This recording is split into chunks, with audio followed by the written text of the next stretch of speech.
Pwede po ba i-cash or need talaga idaan sa financing? Actually, Ma'am Jamie, okay, meron naman po tayo mga payment options na pwedeng gawin. Okay, pag bibili po tayo ng property, it's either bank financing, pag-ibig financing, deferred cash, kumbaga yung total price, i-divide natin ng 12 months. And number 4 is cash payment. So, ibig sabihin, ito totally cash out po natin yung whole amount price ng ating unit. So, for example, 3.5 million, okay, kailangan mong i-cash out yung buong 3.5 million.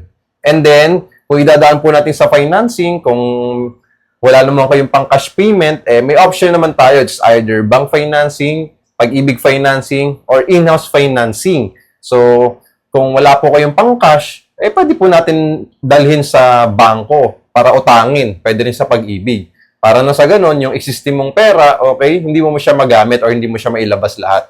Pero may advantage din yung cash payment. Kasi nga, wala ka ng hassle, okay, sa processing, sa documentation, and then, maganda niyan, okay, wala ka ng iisipin monthly kasi nga, kinash mo na siya. At the same time, wala nang applied interest dun sa mismong amount ng property na kukunin mo.